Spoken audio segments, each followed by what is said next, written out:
We're live. We're live. Welcome, welcome to Journey to Bliss. I am Miss Bliss, and we have our brother Heru returning here on the channel by popular demand. Oh, there's that echo. Hold on.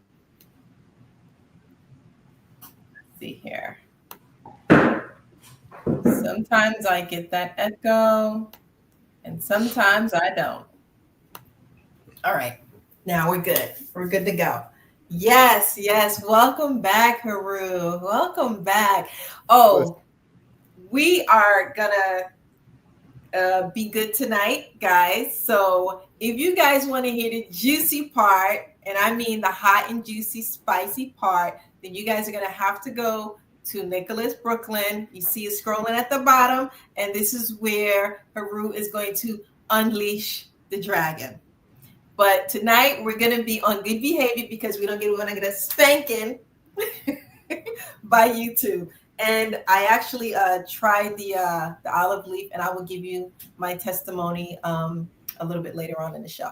So welcome back, Karen. Tell us what's going on, what you have going on. Yeah, so it's always a pleasure to be back and to be talking to you. I'm glad that you are looking well. Looks like you're doing well. So it's good to see you, Miss Bliss. Thanks for inviting me on your show, particularly in advance of my lectures that happen in New York City, particularly Nicholas, Brooklyn. And big up Mama Kafunya for the link and getting us together on this. And also big up to your audience for tuning in and getting the information that I have to share.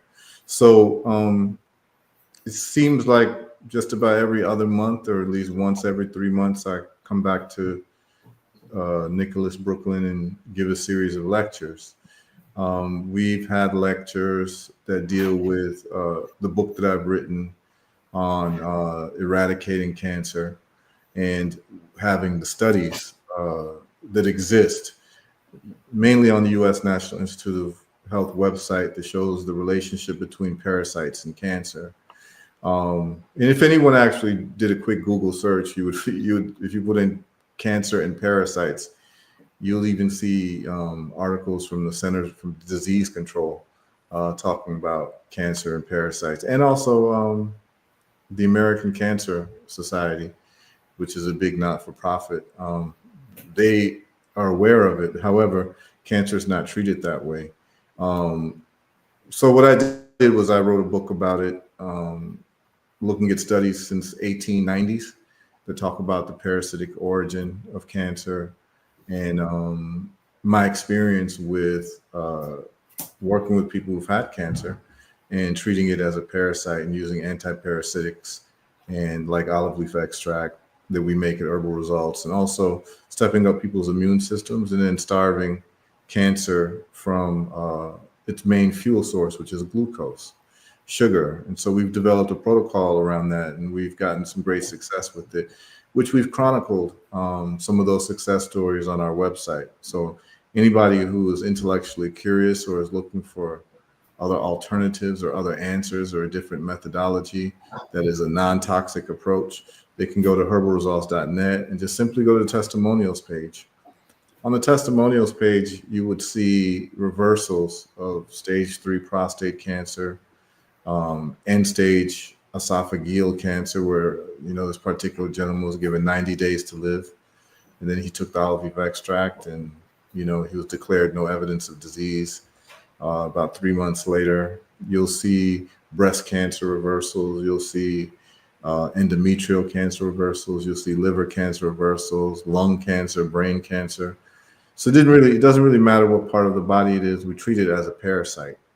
And I've developed a protocol around it, and it's backed up by scientific studies and testimonials from people all over the world.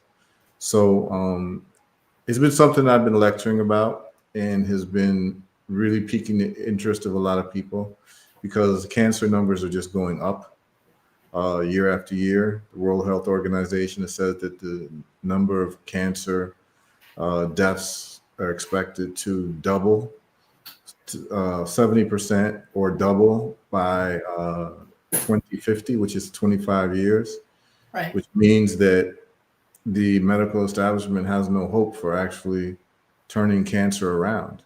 They're projecting more deaths, double the amount of deaths, which means that they don't have the correct theory, right? If you have the correct theory of cancer, the numbers would be going down. And their theory is mutagenic theory of cancer. And this is actually covered by Dr. Thomas Seyfried, who has posited that cancer is a metabolic disease. And he has a lot of people can go on YouTube and watch some of his interviews and his lectures. He comes out of Boston College. I take it a step further and say that it's not only a metabolic disease that feeds off of glucose, it's actually a metabolic parasite that feeds off of glucose. And so you starve it from all of the foods that turn into glucose. That would be your refined carbohydrates. That's your rice, that's your wheat, that's your bread, pasta, cookies, crackers, donuts, pancakes, all that stuff converts to sugar within about 15 minutes of digestion. And it ends up feeding parasites and tumors. So, I've done that extensively in terms of the lectures that I've given. And one of the things I love to do at the lectures is, live, whenever I say something that sounds provocative, I tell people in the audience to just scream out the word receipts. And I then provide the receipts. I show you the evidence of what I'm saying. So it's a very serious topic, but my lectures become quite educational and fun because it becomes very participatory for people in the audience. And I explain it so that an 8 or 9 year old can understand what's being said. And any of your listeners, if they've ever been to my lectures, I'm sure they could attest to that. I don't use like complex or big medical jargon that throws people off to give you some sense that I'm smart.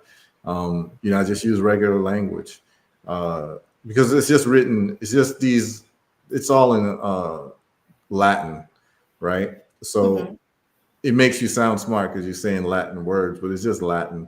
You just typically they'll just give a Latin name of the body part and then put the word itis at the end of it. So then it sounds like it sounds like you're saying something like dermatitis, right? Yeah. Derma just means skin in Latin. Itis is just inflammation. And so most of these diseases are inflammatory based diseases and they end with the word itis. And it gives us a big sense of what these diseases are coming from.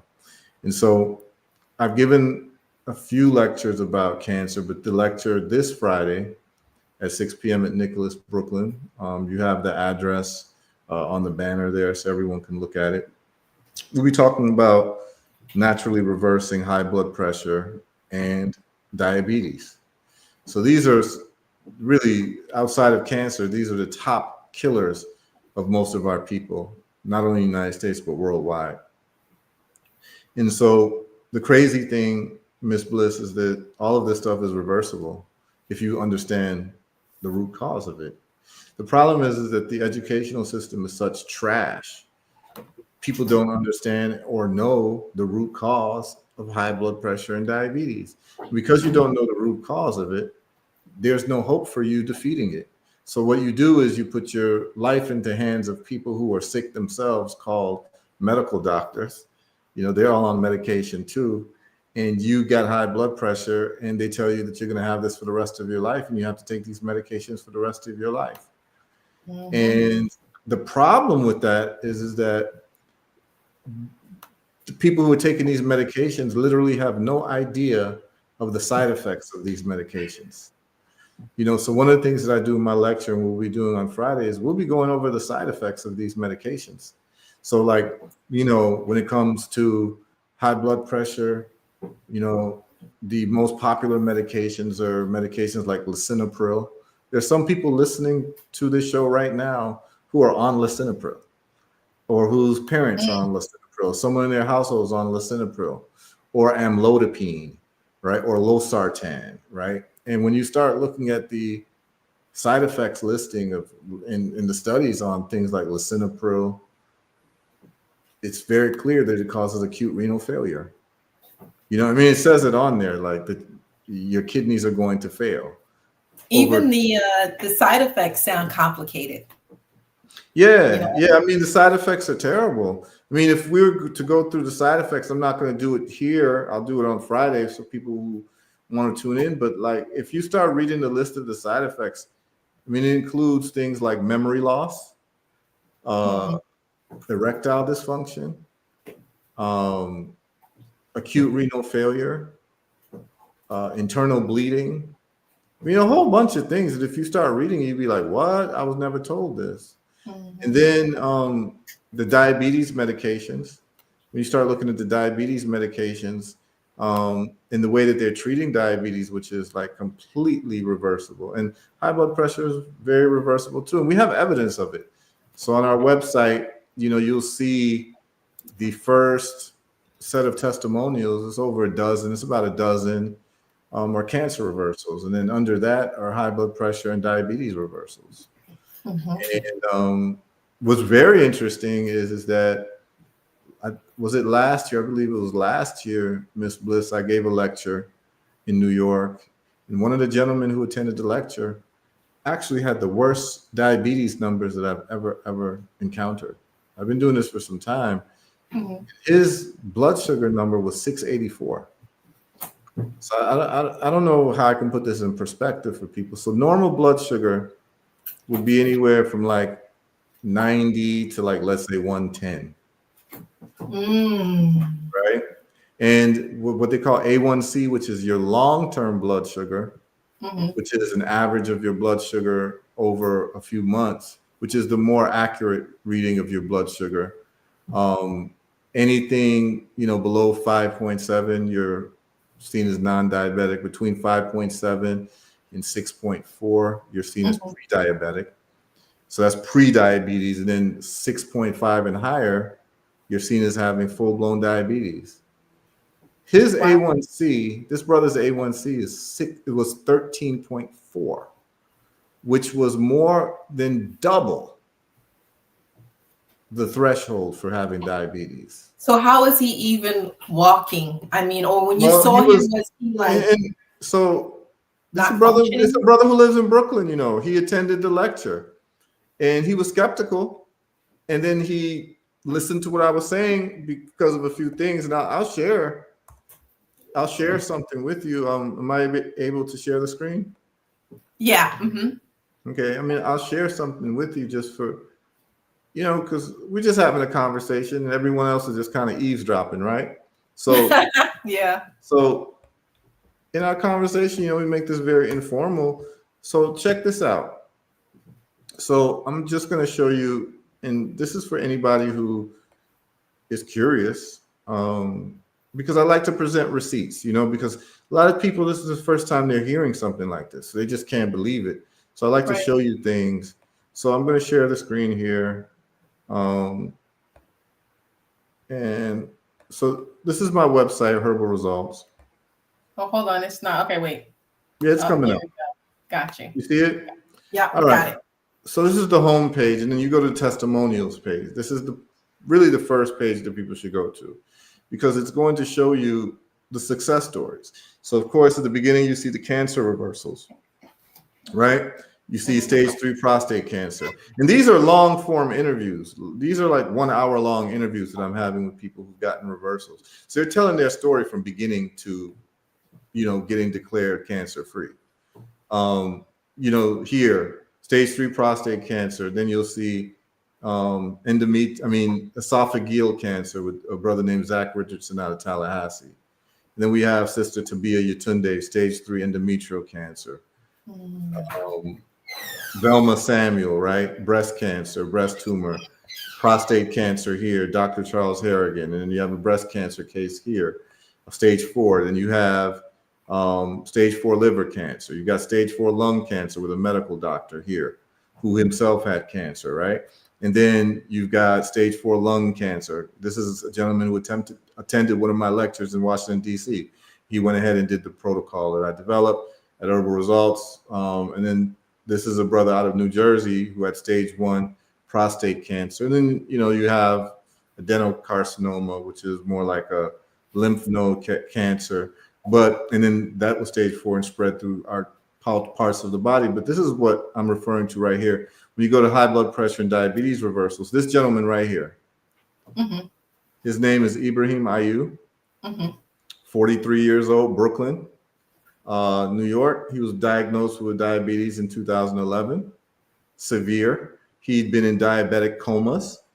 And He's young. he took the olive leaf extract for 5 weeks, and his numbers all reversed, and he was able to get off of all his medication. He is medication free.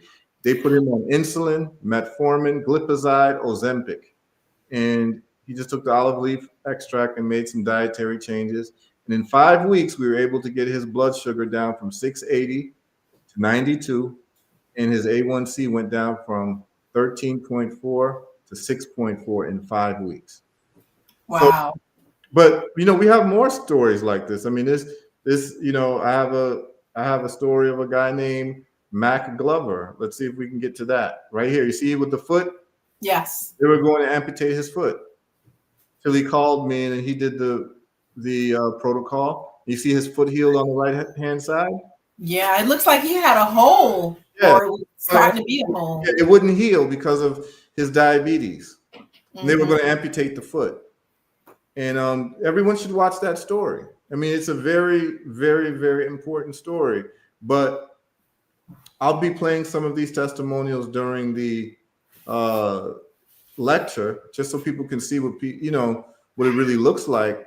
But I would implore everybody, just go to the website and just spend some time on the testimonials. You'll learn a lot, and it won't be me talking. It will be the people who were desperate that the medical system had failed them.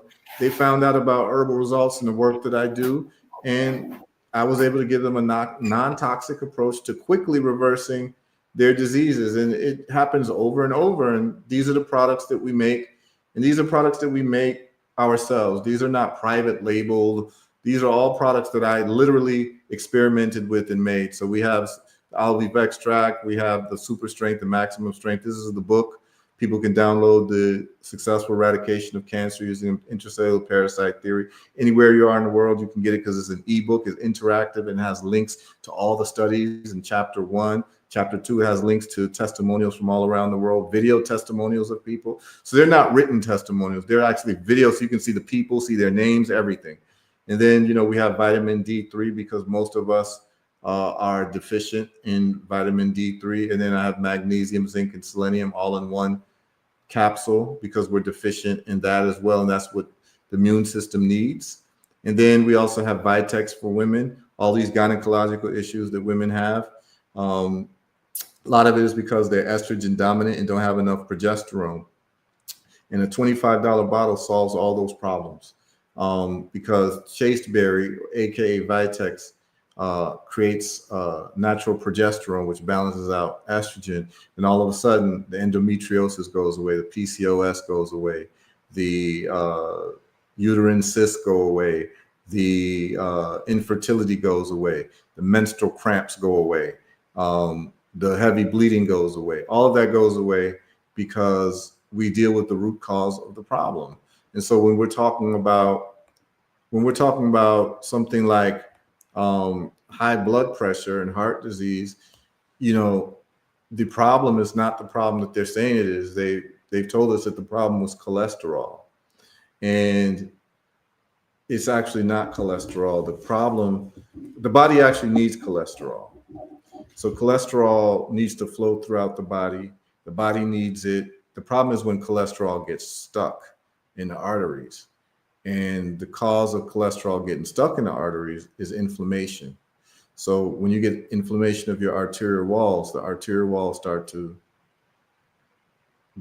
happens is that the arterial walls start to swell. And that swelling will cause a constriction of the arterial wall, so the hole gets smaller.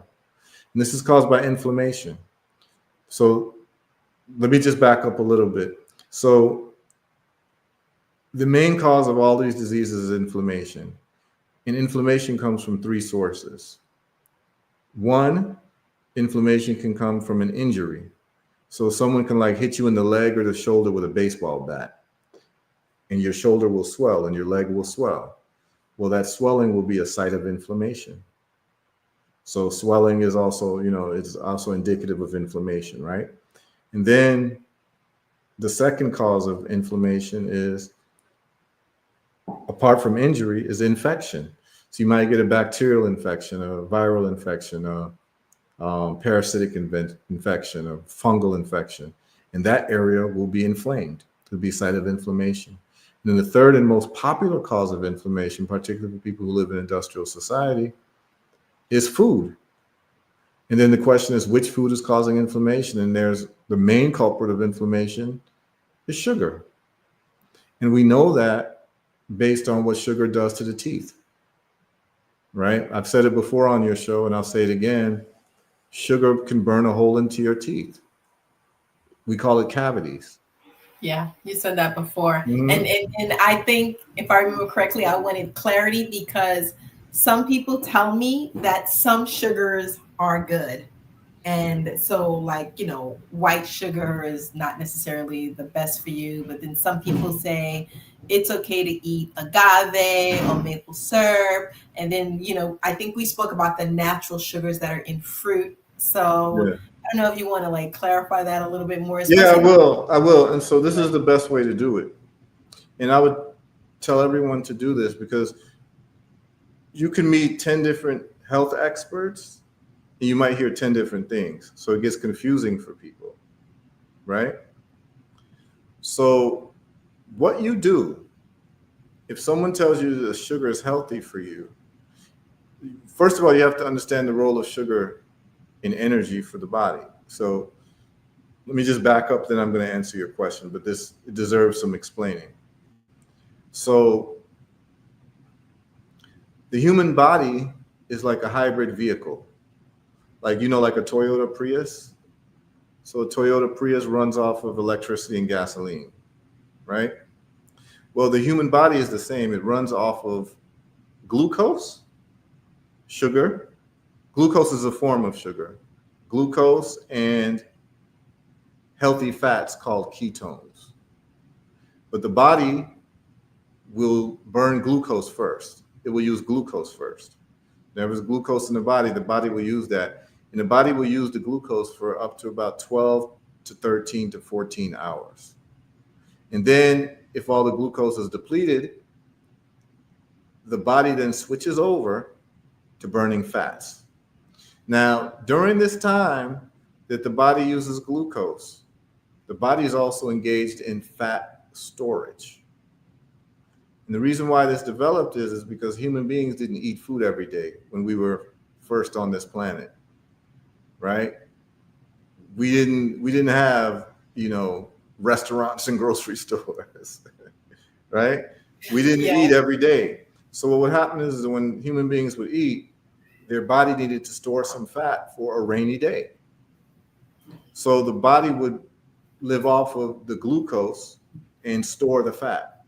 And this is how the human being developed. Now, it takes 12 hours to turn over to burning fat. Now, during this time that it's storing fat in the first 12 hours, the body is in a state of inflammation. And there is a hormone in the body that gets triggered whenever glucose is present called insulin. Insulin is triggered, and insulin has a couple jobs, but its main job is to deliver glucose from the blood into the cell for energy. It's like a U-Haul truck. Mm-hmm, mm-hmm. It's a deliverer. But when insulin is released, your body goes into a state of inflammation. That's why giving diabetics insulin is actually ass backwards because you're just causing more inflammation in their body. But we're going to Mm-hmm. talk about that. Mm-hmm. So, what happens over time, because you're triggering insulin so much, because now your diet is full of sugar in industrialized society, you're eating bread, you're eating wheat this, you're eating cookies, you're eating snacks, you're eating all the industrialized processed food, which is we just call adulterated food, Mm-hmm. is full of refined carbohydrates that convert into glucose in the body very quickly. Mm-hmm. So that means that the average person in the United States, particularly, never goes more than 12 hours without triggering insulin, Wow. right? So what that means is the average person in the United States is perpetually in fat storage mode. instead of fat burning mode. It takes about 13 hours for your body to switch over to fat burning mode. So if you don't go 13 hours without eating, you're always in fat storage. And Mm. that's why over time people get obese because their body is storing fat. So this business of eating 3 times a day, breakfast, lunch, and dinner, are you saying that we don't have to do that? No, no, you don't have to do it at all, like at all. But if you want to be healthy, you would do it within an 8-hour window. Whatever meals you're going to eat, you should eat it within an 8-hour window so that you'll Mhm. have at least 16 hours of fasting a day. Okay.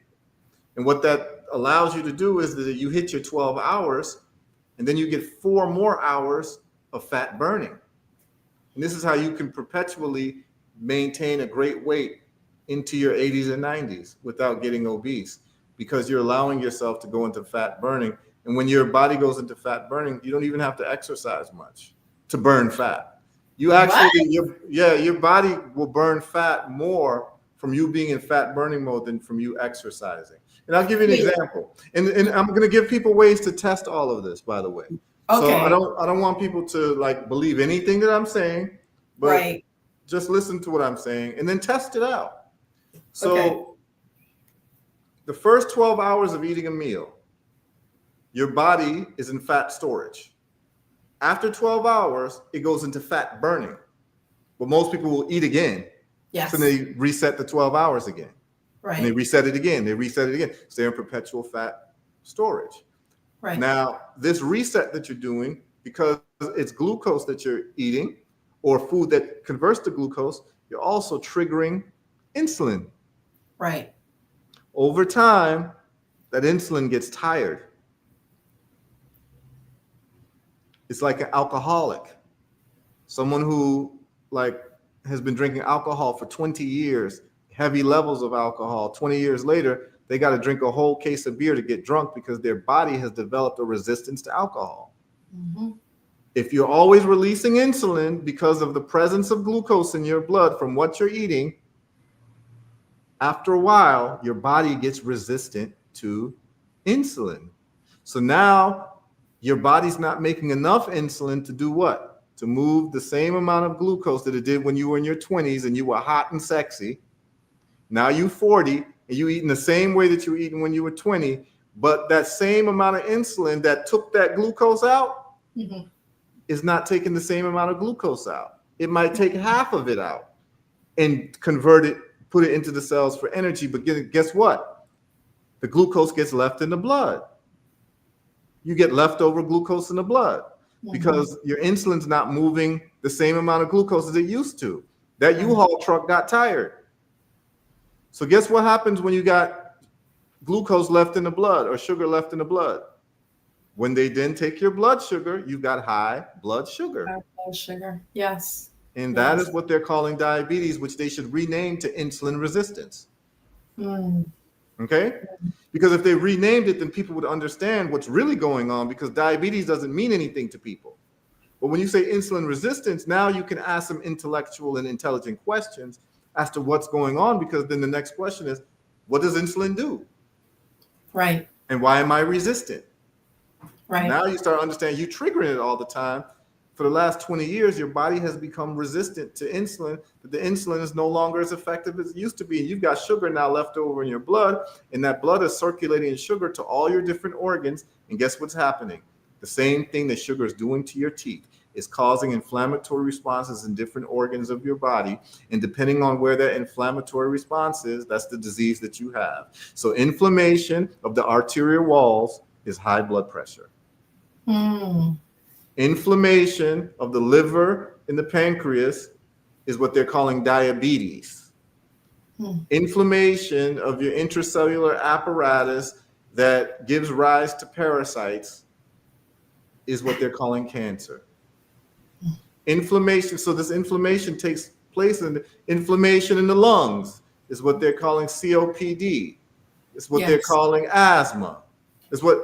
It's all based on inflammation. Now, the question then would be, where does it come from? So I said the first source is sugar and the second source source is vegetable oils. And it's the vegetable seed oils because the seed oils are not naturally, it sounds innocuous when you say vegetable oil, but the way they make the seed oils, they use hexanes and it's very toxic and it leaves over a thing called linoleic acid, which is extremely inflammatory. And these vegetable seed oils, like the canola oils, the sunflower oil, the corn oil, they were actually originally made as to be lubrication for industrial equipment. Yeah. And In it was fact, so, yep. So it was so to make that they just started giving it to human beings. So when we start looking at glucose now, the question now becomes, okay, my insulin is no longer sufficient to move my glucose. That means that if I really want to stop inflammation, I need to cut off the source of glucose. Now here's where I'm answering your question. The question then becomes, all of these things that you named, do they have glucose? And the answer is yes. So there's glucose by itself, and then there is a thing called sucrose, where glucose is paired with fructose. So in the chemical world, anything that ends with an ose is a sugar. Cellulose, right? Glucose, fructose, sucrose. So sucrose is a compounded sugar. So sucrose is glucose plus fructose, and this is what fruits have. Fruits have glucose and fructose. right. So if somebody now is metabolically impaired, in other words, they've got insulin resistance, it means that their insulin is just too damn tired to move all that glucose. And they telling you that agave is good. Right. Don't believe Heru. This is what you do. You get a glucose monitor. You just put it on your arm. They have them for sale now. You can just buy glucose monitors. And what you do is you take your glucose when you don't have anything, and then you eat different things and then take your glucose readings, and then you tell me what those readings are. That's a You good see, idea. this is why I do what I do, is that I don't believe in a dogmatic approach to anything. I believe most of what I've done and what I've learned is experimental. So with the olive leaf extract, it was me teaching myself how to extract medicine from plants. And when I learned how to extract medicine from plants, I learned some things that have never been talked about, like solubility. I don't know if we've ever talked about solubility on the show, No, we but didn't. okay. So this is why hands-on learning is the best form of learning. See, most things that people know is what they're repeating from other people, Yes. right? So I'm one of these people where you got to show me, right? So if you say something, you've got to show me. It may sound good, but you've got to show me. It's like they told me that, you know, the earth moves around the sun, right? In a circular pattern, an elliptical pattern. And so people will just repeat that as that's true. Yes. But then the question is, without repeating what someone told you, how would you be able to prove that? Right? Right. Most people can't answer that question. And the way you prove it is actually through shadows, sticks and shadows, and how if you put a stick in the ground and the shadow starts moving because of the way that the earth is moving around the sun, and you can actually do mathematical equations based on the angle of the shadow. Didn't our ancestors do that? Yes. Our ancestors did that, and then it was codified in European learning by a guy named Archimedes. But the point of the matter is this: is that once we don't accept just regurgitating whatever someone says that who we like, right? Whether it be your favorite doctor, your favorite herbalist, your favorite whatever, we all have human intelligence and brains. And so nobody should ever get upset at being questioned. Like I Right. love it when people question me or people are skeptical. Right. I, I embrace that because that means that you're just not going to take what I'm saying as gospel truth.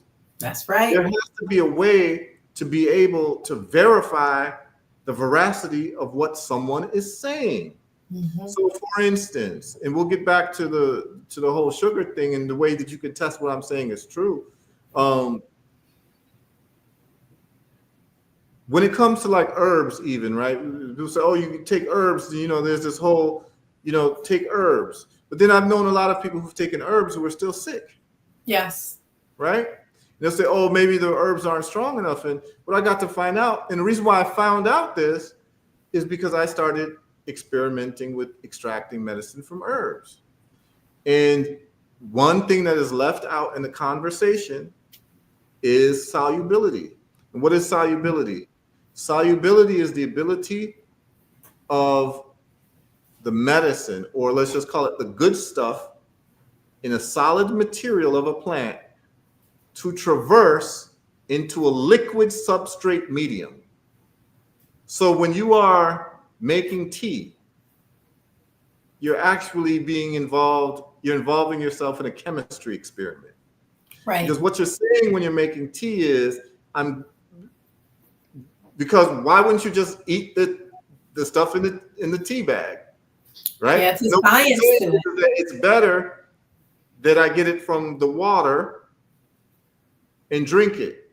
Right. Well, the reason why you want to do that is because liquids are quicker absorbed and better absorbed in the body than solids. In fact, liquids are absorbed in the body at 98% absorption rate, Thus, it whereas is soluble. solids, well, this is not solubility. This is just about absorption rate. So this is the reason why you would make tea in the first place. Then I'll get into solubility because the question is, why would you make tea if you could just eat the plant, Right. right? But the reason why you're making tea is because you're saying that it's better to take the liquid form than the solid form, or else no one would make tea. Well, the reason is because liquids bypass the digestion process. Mhm. Solid plants, solid herbs, tablets, capsules, all of that have to go through digestion, then absorption. But the Mhm. digestion process leaves a lot of waste. That's why we end up defecating, Right. because we're going through the digestion process. And so about 10% and at the most 30% of solids get absorbed into the bloodstream, whereas 98% of liquid gets absorbed into the bloodstream. Mm. So liquid herbs are literally 9 to 10 times stronger than the solid form of an herb. Mm. Okay. All right. So that's number one. Mhm. And anyone can reference this in the physician's desk uh, reference manual. They talk about the absorption rates of solids and liquids, right? Now, most people, they'll take a tea bag and they'll get water and they'll boil the water to make their tea. And it's very much like our science experiments when we were, in school, where you have your Bunsen burner and you have your Erlenmeyer flask and, Mhm. you have your liquid in it and you turn on the Bunsen burner, you add heat to it so that the thing starts bubbling, so the molecules start moving, right? Well, that's what you're Right. doing with the tea, right? Your stove or your oven is your Bunsen burner. Your teapot is your Erlenmeyer flask. You have your liquid and you have your tea bag. And what you're saying is that you're expecting that the good stuff from the tea bag is going to go into the water. The problem with that, Miss Bliss, a good percentage of plants are not water soluble. Oh, so that's what you mean. Yeah, Okay. that the active ingredient of a good number of plants will not leave the tea bag or will not leave the solid herb and traverse into the water. It's hydrophobic. It means that it does not like water. You would only use water to boil tea with an herb or a tea bag if the active medicinal ingredient is hydrophilic. And that's just Latin, hydro meaning water, philia meaning love, the love of water. That means it's water soluble. Mhm. So, for instance, I had a friend, it's a sister I'd known for about 2 decades. She called me because she had ulcerative colitis, which is like a digestive problem, right? Mhm. Ulcers in her colon, basically, right? Ulcerative colitis. It's causing big digestion problems and a lot of pain whenever she ate food, Mhm. particularly inflammatory food. That's Mhm. the breads, anything that converts into glucose because it exacerbates the inflammation. And she Right. said, Heru, I've been having ulcerative colitis and my doctors are saying that I'm on my way to Crohn's disease. Oh, wow. And I don't know what's going on because I'm taking turmeric and it's supposed to help, but I'm not seeing any progress and things are getting worse. And I said to her, that's because you're making turmeric tea with water. And she goes, how did you know? I said, I knew because you told me it didn't work. Because the active ingredient of turmeric is a compound called curcumin. Yes. Curcumin is lipophilic and hydrophobic. Lipo, like liposuction, fat. Lipo Mhm. just means fat in Latin. I don't want y'all to think I'm smart. I'm just speaking a little Latin to y'all. Lipophilic just is the love of fat. So, Mhm. so curcumin is fat soluble. So all this time that she's been boiling turmeric in water, none of the active medicinal ingredient left the tea bag and went into the water because curcumin is not soluble in water. Why, Mhm. why were we never told this when we were 8 years old? Why were we never told about just the art and the science of making tea that you can't put every single herb in water? And now we have access to the libraries of the world. All we have to do is just use our smartphone and literally do a Google search. Is curcumin water soluble? What a Or what is soluble. the solubility of curcumin? And so even like oregano. I remember I was at a farmer's market in the Caribbean, and Mhm. I had given a lecture, and there was an old granny, and she'd gotten a whole bushel of oregano, Mhm. and she came up to me and said, I love oregano. I'm gonna go home and make my oregano tea, you know. And Mhm. I said to her, "How you making the oregano tea?" Yeah, she said, "I just take some water." You know how they talk. They say, "I take Yeah. water, just boil it in other water," And um, I said, Granny, I'd like you to use coconut milk or coconut oil. She goes, why? I said, because oregano's active medicinal ingredient is called carvacrol. And carvacrol does not like water. So Mhm. all the time you've been boiling oregano, you've literally been wasting your time. You have not gotten the full medicinal impact of oregano. That's why when you go to the store, when you want to get oregano, you get Mhm. oregano oil. Yes, that's what I have. So So they've already I told you it is fat soluble whenever it's in oil form. This is the way ah. you understand. That's why it's not oregano water. it's Mm. it's oregano oil Yeah, that's what I have, oregano because oil. the So active medicinal ingredient loves oil. what you're saying is that some of them can be prepared in water, but other ones can be prepared in oil, Yes, like coconut yes, oil, and then yes, you yes, drink it. yes, yes, Ooh, because that yes, oregano oil is some tough stuff to deal with yes. now. Yes, but it's better than any antibiotic. There was actually in high school, there was a high school boy who literally did a high school science project on one of the strongest antibiotics is called amoxicillin, Yes.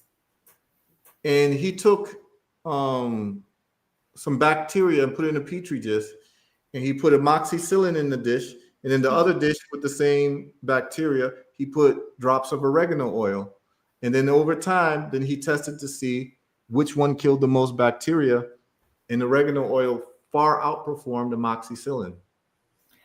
Let me tell you, as a little girl, we always got sick, and every time we went to the doctor, they would give us amoxicillin. Yeah. Yeah. Yeah, Yeah. because it's a pharmaceutical when they really should have just given you oregano oil because amoxicillin is going to kill your gut flora and give you yeast infections. Mm-hmm. Mm-hmm. Like a lot of women who take antibiotics, weeks later, they end up with yeast infections Yes. Yes. Yes. because the gut flora is killed off. Because what amoxicillin does is that, or these pharmaceutical antibiotics, they kill the good and bad bacteria.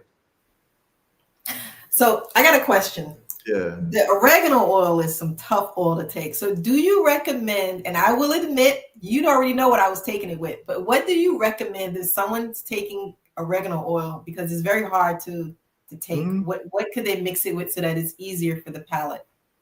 Yeah. So I mean, you can cut it with more coconut oil. Coconut oil, Yeah, okay. you can dilute it with coconut oil. Not And water. well, no, you could. It'll just to get it down your system, but you remember it's not water soluble. Right. But the water is going to take away the burning.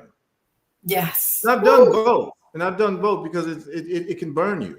So, but Yes. you can take it with water, or you can drink it with coconut milk. Okay. It'll be more soluble that way. Coconut milk is a healthy fat. So I'm saying that to say that there's a lot of things out there that we're not given enough information on to be able to make real changes in our health because there's a lot missing in just even education of herbalists. You know, like I had to discover this thing about solubility myself. Like all the time I've been listening to herbalists, I never heard anyone talk about solubility Me until I neither. started making my own, olive leaf extract because I started out with cannabis. And cannabis is fat soluble. You can't extract cannabis with water. You have to use a fat. You have to use an oil. That's why they call it cannabis oil. Mhm. You see what I'm saying? So once I learned this, it changed everything for me. So now anyone who wants to make tea that's around me, I tell them to look up the solubility first. Then you'll know whether you want to boil it in water or in coconut milk. Okay. Right? So if it's lipophilic, if it's fat soluble, you use coconut oil or coconut milk. And if it's water soluble, you can use water.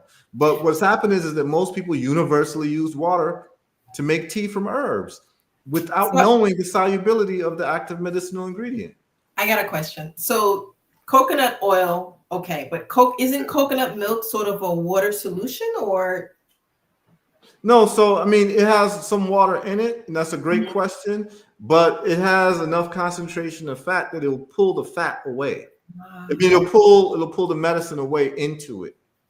So as okay. long as there's some type of fat available, it will pull it. And it's a very good question you asked. I wish I could show you how I used to make cannabis oil.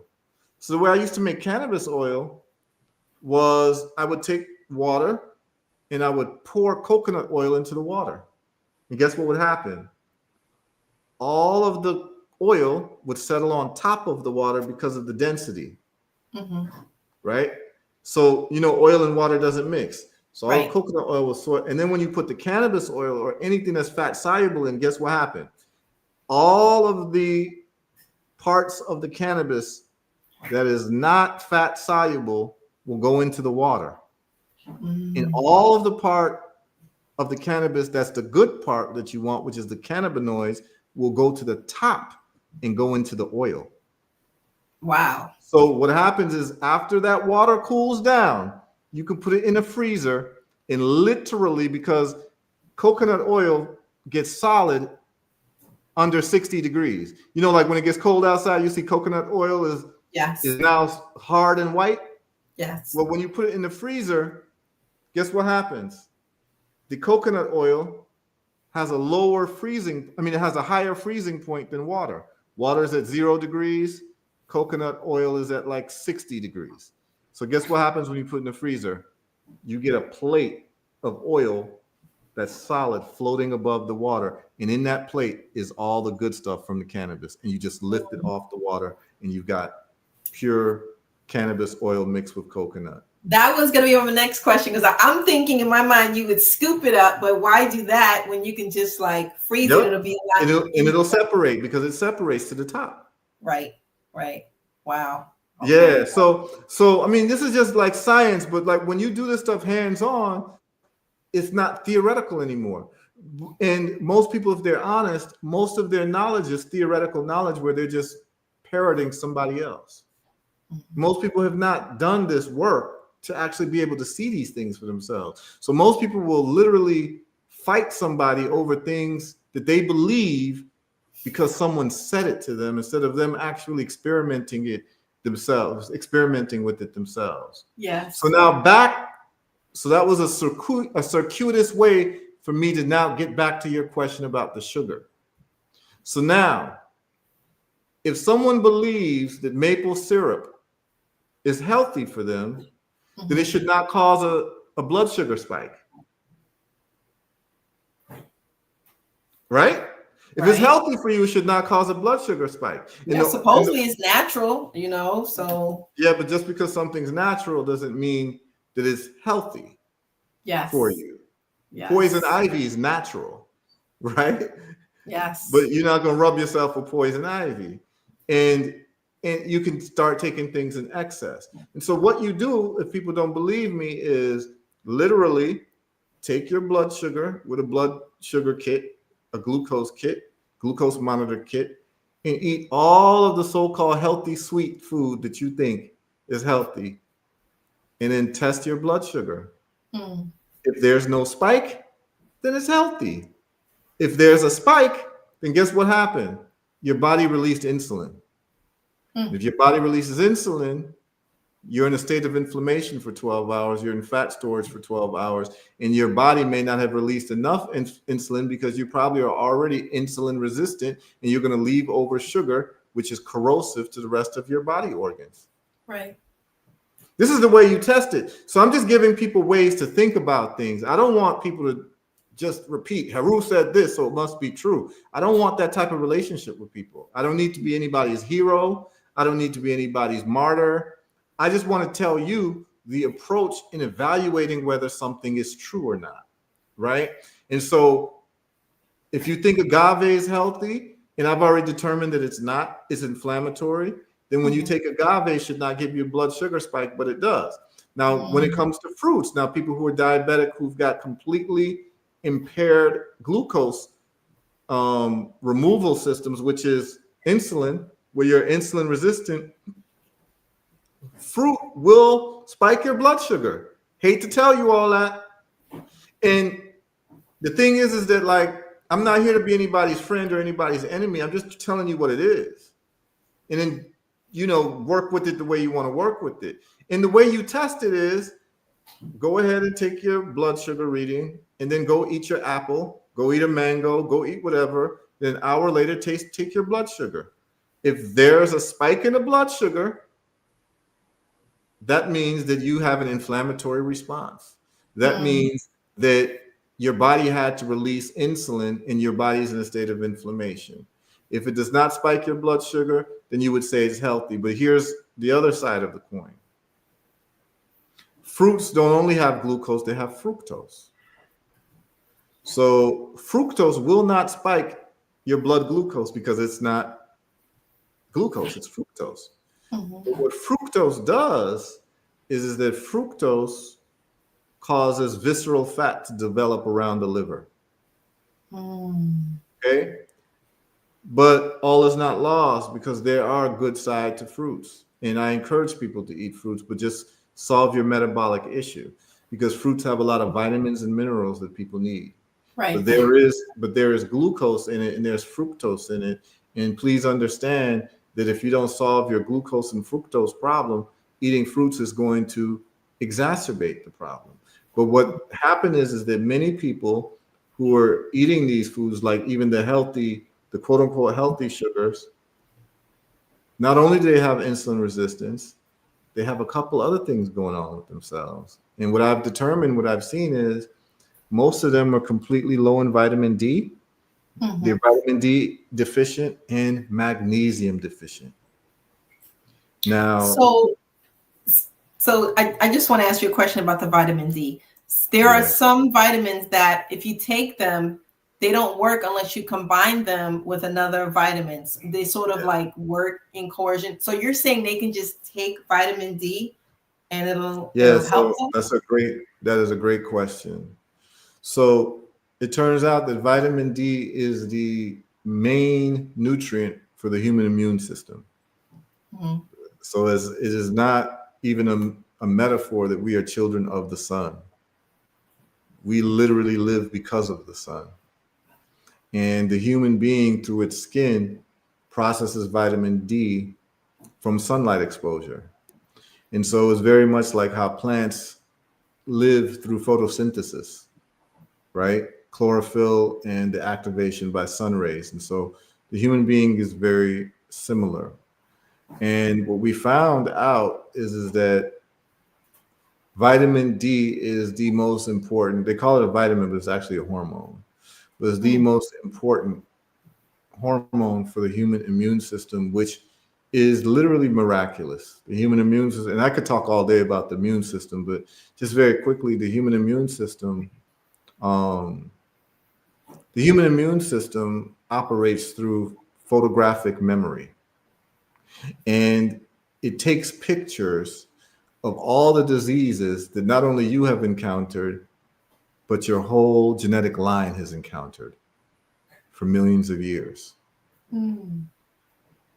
So all that information gets imbued in you.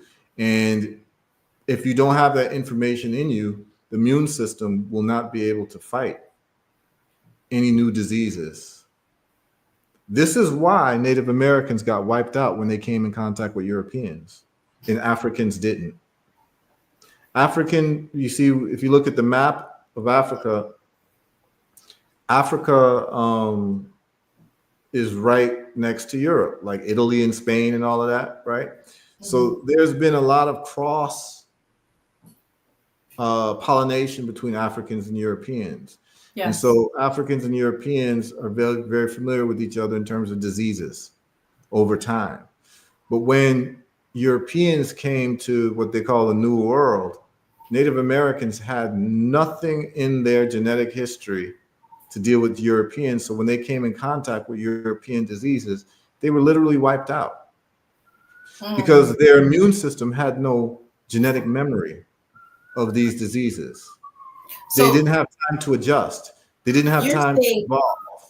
the diseases from my parents and grandparents and great great, and so is this why they say, because they say sometimes it's hereditary? Is that not the same thing, or is it Yeah, something so else? yeah, it's called epigenetics. Okay. So and your body starts to adjust to those things. So for instance, um, and then you get engaged in a thing called natural selection. And I'm sure you didn't think that this was the road that we were going to go to today, but who cares, right? We could talk about anything we want. Hey, the Um, world is free. so, all right, so dig this. There is a disease called malaria. Yes. Malaria is a parasite.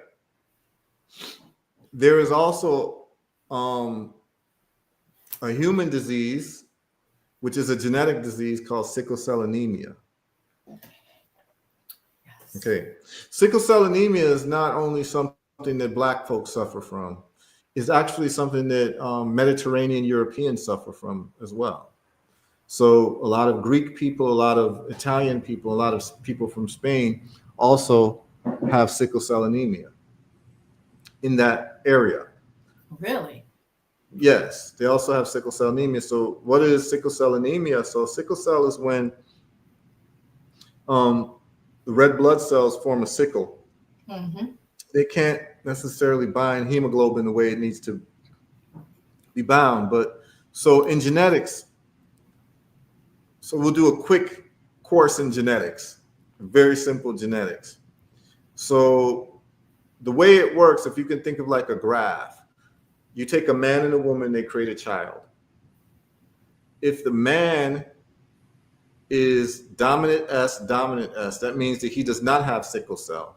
With the Mm-hmm. dominant S, that means he's healthy without sickle cell.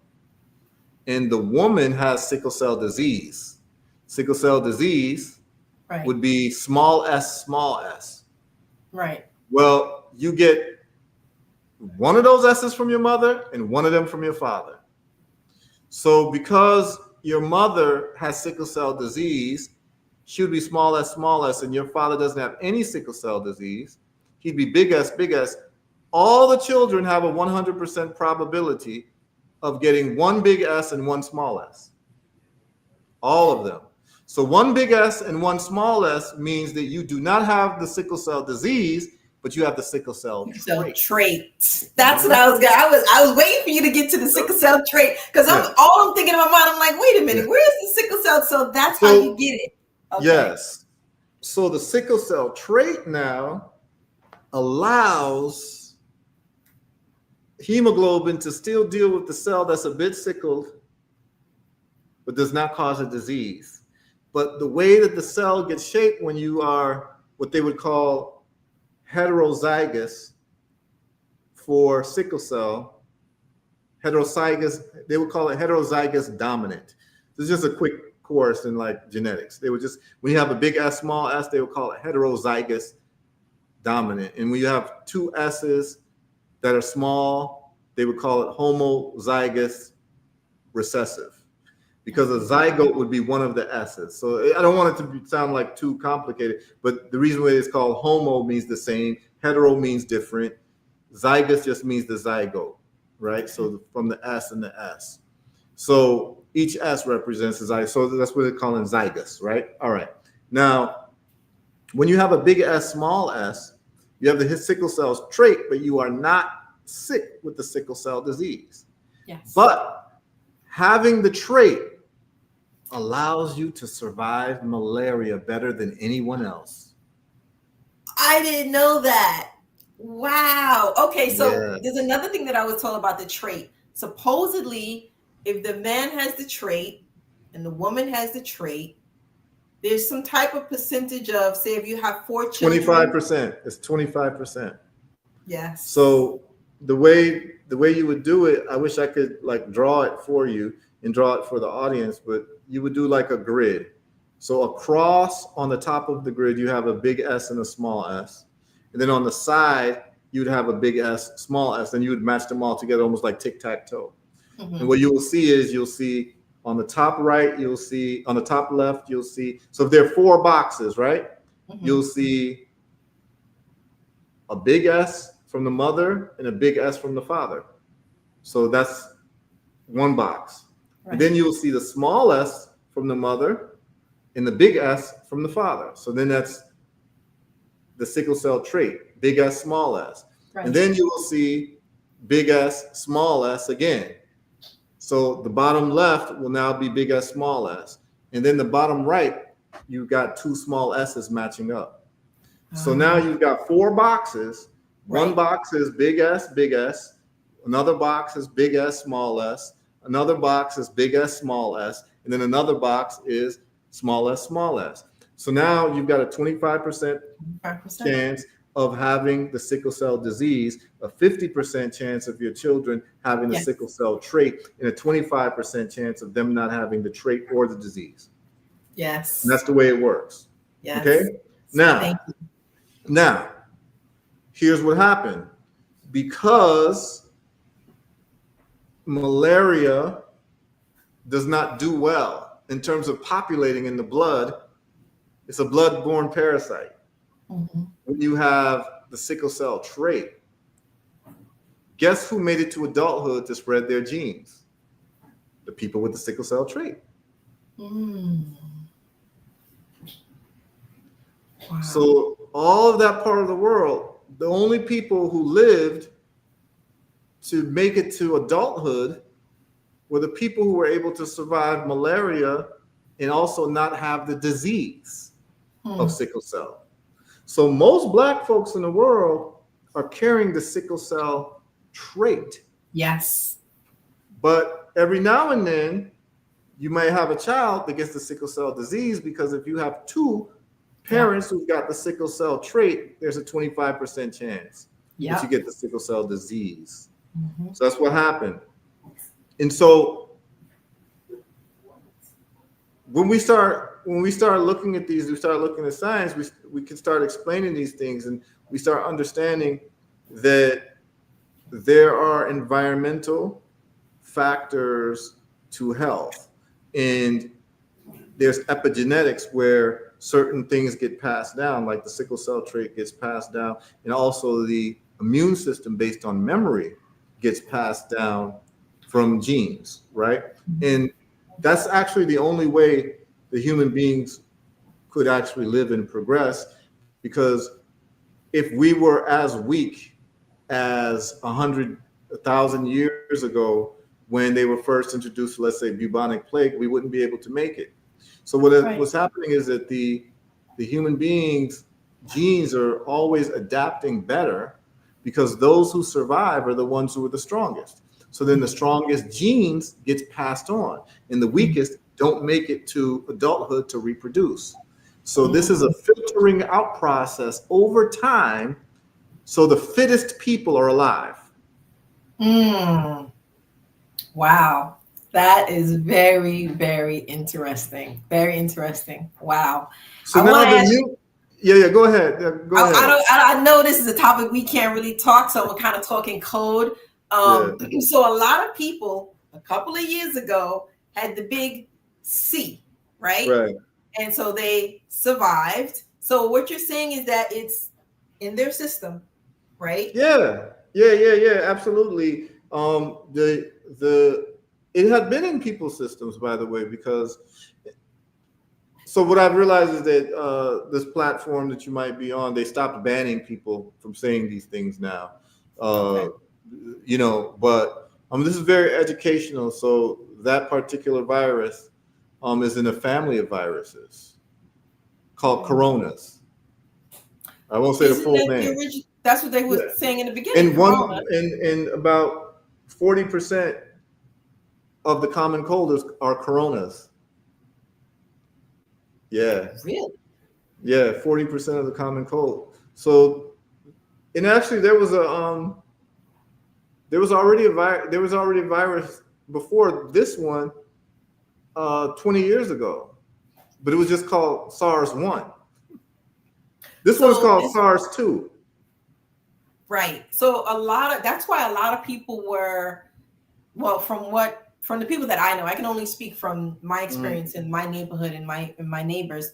They were getting it, but they were not done. You know what I mean? Yeah, They yeah, were yeah, not yeah. unalived. Well, what we found out was the people who were done were the people who had weakened immune systems.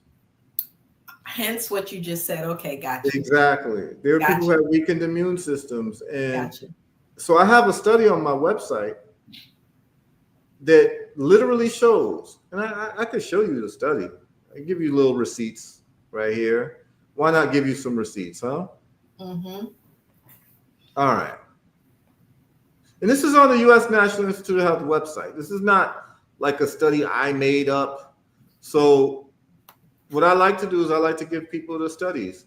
And so I'm going to give you a study right now on my website that talks about that. And this is why I'm so big on vitamin D, because most of us are actually deficient in vitamin D, Yes. severely deficient. And even the guidelines for vitamin D, and I'll talk about it on Friday, are actually too low, and it's purposefully too low. Mm. They purposely made it too low. But I'm about to show you But can't we some. just go outside more often? I mean, because Yeah, it's yeah, coming. yeah. But the problem is that when you're living in cold environments, Mm. people don't like to go outside during the winter months. Right. And then the hours of sunlight are a lot shorter during the winter. Right. So you can see here on my website, if you go to the science page, I put together scientific studies on the different products that we have. So I have a section on vitamin D science. And there's a study here that says here, this is on the National Institute of Health website. Can you see where it says National Library of Medicine? Yes. Look at this, the title. Mm-hmm. Mortality risk correlates inversely with vitamin D3 Vitamin status, D. and a Yes. mortality rate close to zero could theoretically be achieved at 50 nanograms per milliliter of vitamin D. A systemic review. What they're saying is, this is literally what the title is saying. The title of this study is saying that based on the research that they did, if everyone could have just reached a vitamin D level of 50, Mm. mortality could have been zero. Wow. So the question is, why weren't people told to take vitamin D at the beginning of it? Not only that, we were actually told the opposite of going outside. We were actually told to go in. I know Bingo, people who was inside for bingo, like months straight. bingo, bingo. Interesting. Exactly. Okay. Bingo. We're told to stay inside, don't go outside Right. when you should have been outside getting sunlight, Right. particularly old folks. Yes. And this was not done. And I mean, there's all types of reasons for it, and I'll get into it on Friday. You know what I'm Yes. saying? But the point of the matter is that like everything I'm saying is backed up by the studies on the same government website. And they say if you want to hide things from people, put it in a book. But Yeah, all these nobody's studies, hiding anything. yeah, I mean, all these studies are open and notoriously able to be found on the U.S. National Institute of Health website. And I just show people study after study, and it's not me coming up with this stuff. This is stuff that's already known, that's not shared to the public because they know something about the public that we don't know about ourselves. They know that we won't pick up That's right. our smartphones and do anything smart with it. No. They know that we'll just take selfies and post it on Facebook or Instagram, and that's what we use our smartphone for, and look for the next celebrity gossip of the day, but won't look for the information to save Right. our lives. Right. And they'll have the information out in the open, and they just won't share. And then when people like me start talking, they want to ban us, or they want to say that, oh, these people are crazy. But everything we're saying is really backed up by the science. And so there are people who came to me during that time, and I'm very proud that we were able to save a lot of lives because we were able to look at what causes the replication of this particular RNA virus, and they all move the same way. I mean, I could talk about it another time, but they hijack an intracellular apparatus called RNA polymerase. And the way you shut down the RNA, so it causes it to replicate itself. It's like a Xerox machine. Mm-hmm. So guess what shuts off the Xerox machine? Zinc. Mm. Yeah. So if you take zinc, and actually your body was trying to save you, Right. When they said that you had this particular disease, what did they say? What was the first thing to be able to identify if you had it? A fever, Yes. flu-like symptoms, and loss of taste and smell. Remember that? Yes. Yes. Okay. Do you know what the main symptom of zinc deficiency is? Loss of taste and smell. Wow. No, I So didn't know what's that. happening is that the body was taking all the zinc reserves that you had.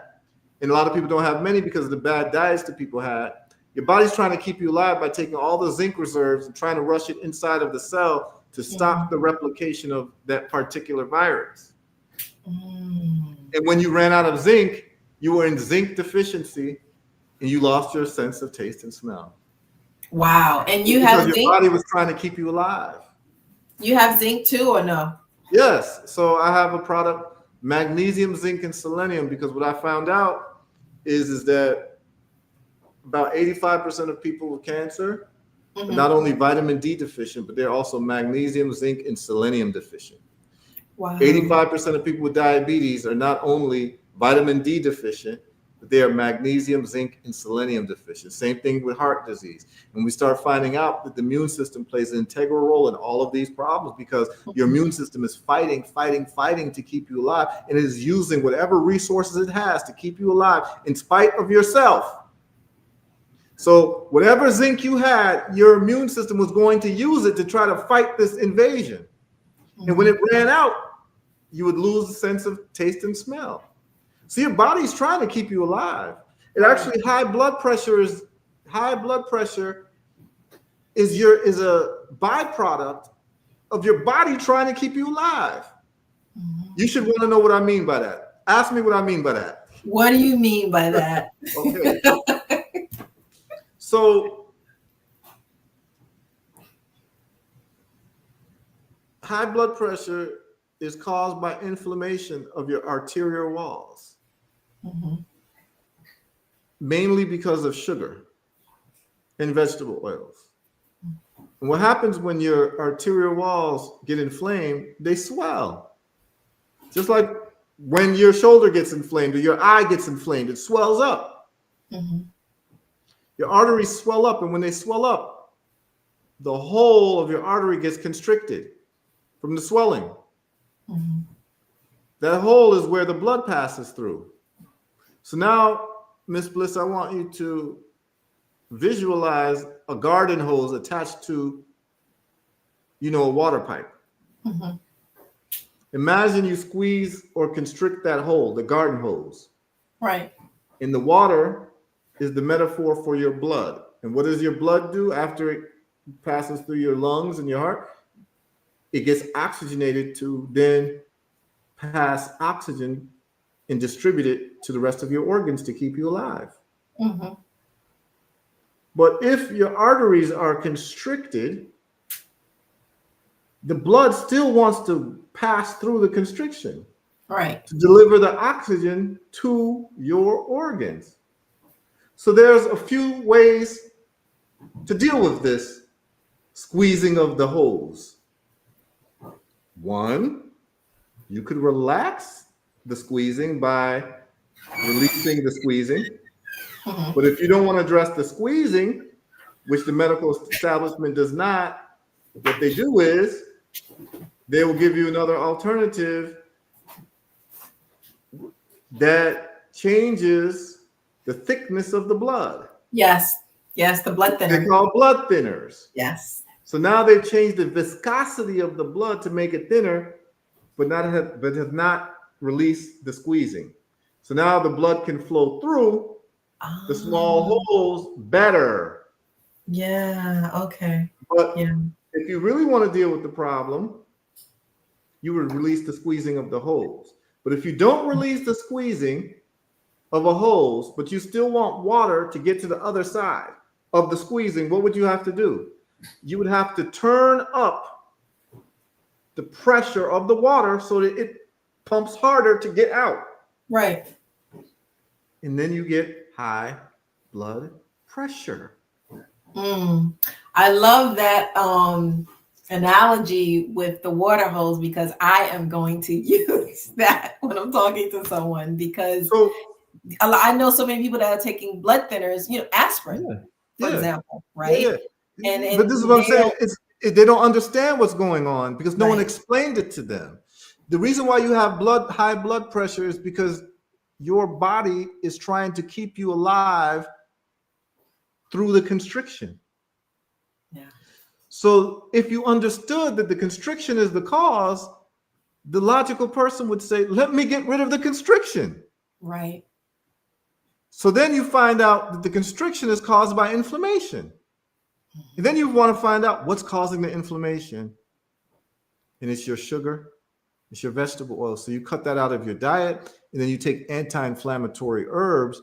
All of a sudden, this stuff starts clearing up. The constriction stops. And the hole becomes normal size, and the heart no longer has to beat and pump at a higher pressure. The other thing too is magnesium plays a big role in this because what people don't know, and I'm going to explain this too. I'll go into a little bit more depth on Friday because this is what we're going to talk about.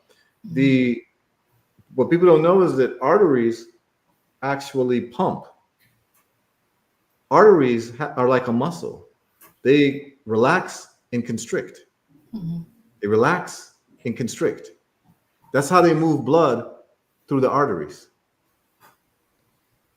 Here's what's really interesting. Now hold on to your seat for this.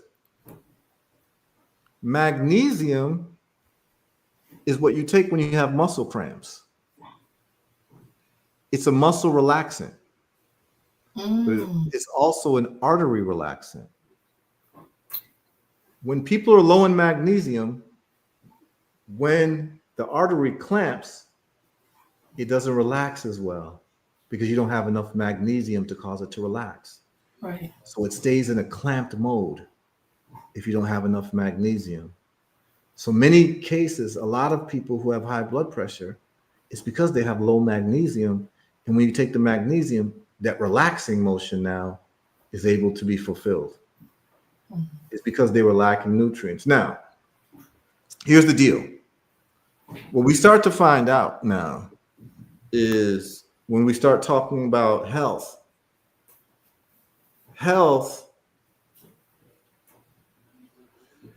you're given a lot of clues about health, and I would advise everyone to do this. Just grow some plants or grow a fruit tree if you can somewhere. Mm-hmm. The reason is that growing a fruit tree, and I talk about this all the time. I live on a mango orchard, so I have over 100 fruit trees that I take care of. And because of this process of taking fruit care of these trees, it's given me a lot of revelations about life, health, education. Like I learn a lot from these fruit trees. And when you Right. start looking at the health of a fruit tree, you get into what is referred to as first principles thinking. First principles thinking is actually something that you should teach your children to embrace, because then they'll be able to cut to the chase whenever there's a problem. So, first principles thinking involves being able to identify the limiting factor of every problem set. In other words, that factor that without this factor or without this variable, the whole thing wouldn't work. Mm. Okay? That one thing, you find that one thing and you focus on that. And if you solve for that, you usually solve the problem. And it's actually called solving problems in the most elegant manner.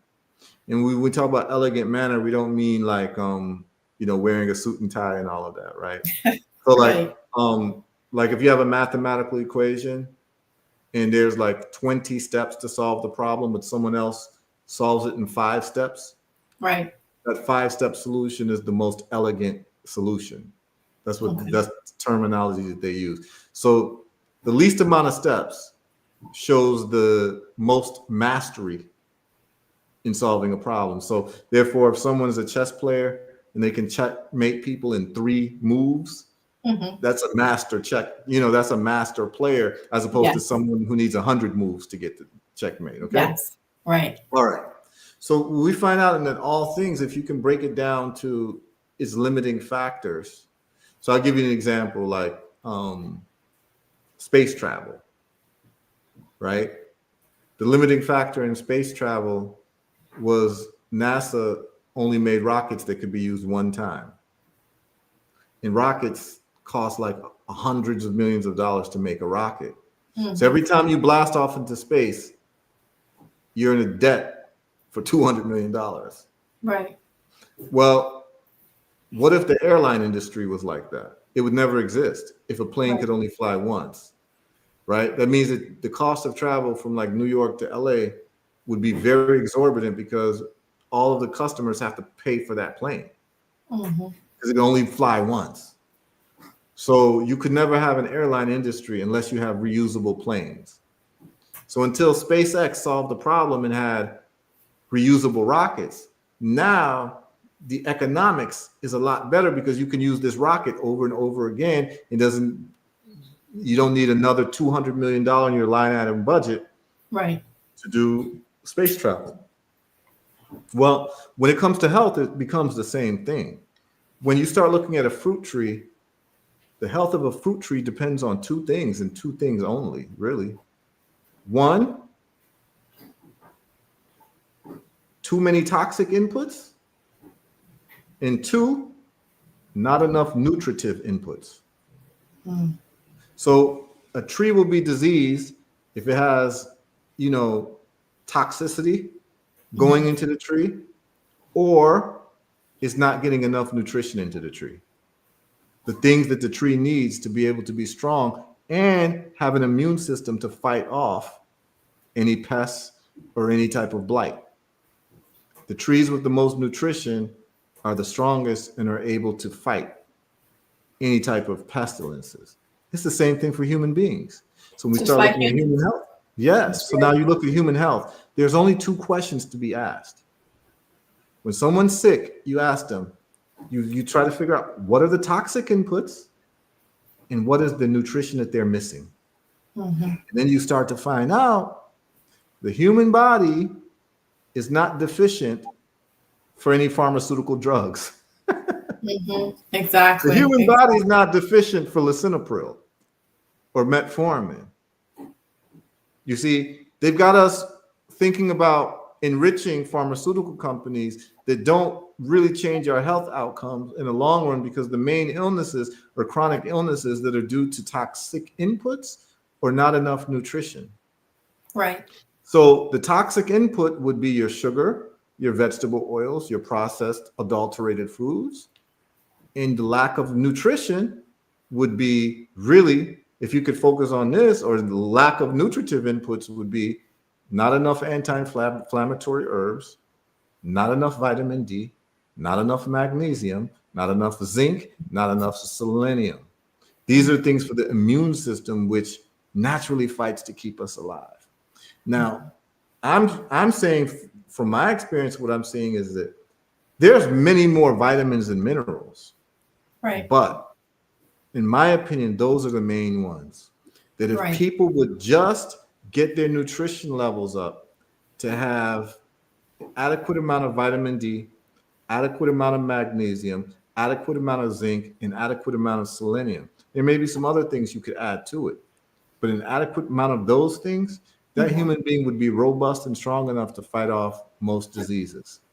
Just Yes. as I proved in that study that showed that if people just had vitamin D level of 50, there would have been theoretically zero deaths. Based on that study, it showed you that vitamin D was missing Hmm. within the human body to be able to fight this Fight it. particular problem. Not that there was drugs that was missing, not that there was a vaccine that was missing. Right. Vitamin D was missing. Right. And so when we start looking at health that way, we start finding out, wow, we can solve our own problems, because the Hmm. immune system is such a miraculous part of our body that if we just feed it the right things, it will take care of us. But we're not taking Yes. care of it, because every time we eat something that's foreign to the human body, which is food that's made in the laboratory, it triggers the immune system, because the Yes. immune system gets activated whenever there's a foreign enemy inside of your body. It develops antibodies to try to protect you against these things. And so Mhm. imagine if every time you open your mouth, it's something foreign that the body doesn't recognize, and you're triggering your immune system all the time. What happens? Mhm. The immune system gets tired and it gets exhausted. And Right. then coupled with you not feeding it what it needs, because most of the food that you're eating is in the laboratory. We would get the magnesium, zinc, and selenium from food that comes from the soil. But even if it comes from the soil, which is not, because most of it's coming from a laboratory, then the soil is depleted. Hmm. So the soil is depleted because of the type of industrial farming that they do. It Right. ruins the soil. So we're not getting a lot of these minerals that we normally would get. That's why when people leave America and they go to so-called developing countries They're and they better. eat there, they all of a sudden they get better, Yeah. because they're not part of the industrialized food system anymore, and the body Yes. starts to heal itself. So what we Yes. just do with herbal results is we just reverse engineer. We look to see what are the common threads in sick people. The common threads are they're all suffering from inflammation from the food that they're eating. They all don't really take anti-inflammatory herbs, and if they do take it, they don't take it the right way. The Right. solubility thing I'm talking about. Mhm. And they're all deficient in vitamin D, all deficient in magnesium, all deficient in zinc, and all deficient in selenium, which are the main things that the immune system needs. And to go back to one thing that you said, didn't mean to interrupt what you were about to say, but you asked me a question that was very important. I didn't want to forget it. Mhm. Vitamin D works better when you take magnesium with it. Okay. I knew it was Okay. something. Yes. So vitamin D and magnesium should be taken on the same day. So you take Okay. your vitamin D, a couple hours later, you should take your magnesium. And so what I do is with my magnesium, I take one pill in the morning, then I take vitamin D in the afternoon, then I take one pill at night. And it's completely changed my life. I Okay. created the product, the vitamin D product 2 years ago. Then I saw that we needed to have a magnesium, zinc, and selenium product that was all in one capsule. So it's Okay. all in one capsule. So now you have to buy separate capsules. So I take that in the morning, and it has no filler in it. Most other products have filler. You get exactly what you buying. It's only Okay. magnesium, zinc, and selenium. Nothing else is in there, and it's Okay. strong. And I man, like believe you. I sleep so deeply, but I sleep short. I don't So sleep is an it hour. the what's helping it? Because a lot of people are losing sleep right now. I don't know if you realize what's going on in this world today. So Yeah, what's helping them sleep? The zinc, the the vitamin D, magnesium. oh, Magnesium. The magnesium is a relaxant. So if you take it at ah, night, it causes the body to relax and it causes you to fall asleep very well. In y'all hear that? magnesium deficiency, one of the symptoms of magnesium deficiency is an inability to sleep. Wow. Yeah, I mean, I'm going to go through some of these deficiencies from some of these things. And when you see it, you'll be like, oh, that's me. Yeah. So a lot of the things that's wrong with you, I could just tell people if something's wrong with you, it's coming from two things. It's coming from either your food or the medication you're taking Hmm. and the side effects, Hmm. or nutrition that you're lacking in the Right. form of usually magnesium. They say about 85% of the American population is severely magnesium deficient. Mm. About Right. 88% is severely vitamin D deficient. And then also zinc deficient. And the crazy thing is, these are the exact things that the immune system needs. Needs. Right. Yeah. So Right. we're going to get into all of it. And magnesium also plays a role in insulin sensitivity. It reverses insulin resistance. It's Mm. crazy. And olive leaf extract reverses insulin resistance. So I'm going to go over the studies. So what we're doing is we are literally just reverse engineering success. Other words, what does the profile of a sick person look like? They're usually overweight. If they're overweight, that just means that their body, like I could look at somebody's body and know that what's going on with them because I'll Hmm. know that they're just storing fat. Right. They don't go many hours without eating. Their body is in perpetual fat storage. So they have pockets of fat all over their body because their insulin has always been triggered, which means that they're in fat storage mode and not in fat burning mode. Now, Hmm. here's the beautiful thing. I have many testimonials of people that I've worked with who have done the program for 30, 60, 90 days. Hmm. Many people we've got. We even have testimonials on the website of people who like lost 70 pounds within 2.5 months of just following the program, staying away from sugar, stay away from your refined carbohydrates, Hmm. and do intermittent fasting or what I call time-based eating. You choose a window to eat every day. Okay. Some people do a 4 hour window. Like me, I do a 4 hour window to eat every day. So like between noon and 4 p.m. is when I eat. Okay. Before noon, I don't eat anything. After 4, I don't eat anything. I drink water with lime. So I'm after not four, saying you you don't have eat anything all night until the until next noon morning. the next day. Yeah. But that's me. Wow. I'm not saying everyone has to do this. I'm not Okay. saying everyone has to do this, but it's part of the reason why if it wasn't for my gray hair, I would look like I'm 20 something years old. I Yeah. feel I feel fit. Like I can do more push-ups than I could when I was 20. Right. I bench press more than I did when I was 20 years old. Like I'm Wow. fitter now than when I was 20 years old, Mm. right? Okay. And I'm supposed to be 50 something, right? So the point is this is that you can regain yourself back and you can get your 20-year-old body back. You absolutely can. You absolutely can if you do time-based eating every day. And I'm not saying you have to do 4 hour window like me, but it shouldn't be more than 8 hours. So if you Hmm. want to choose based on your schedule, so from 10 to 6, that's 8 hours. 10 a.m. to 6 is when you eat. Before Hmm. 10 a.m., you only have water and lime or wet water and lemon. After 6 p.m., only water and lemon. And a lot of people's weight come on because they Yeah. eat late at night. Yes. That. Yes. Because that late Yes. at night eating, then you eat in the morning. You never got 12 hours of rest. Mm-mm. Your body never went into fat burning mode. And I'm going to end with this.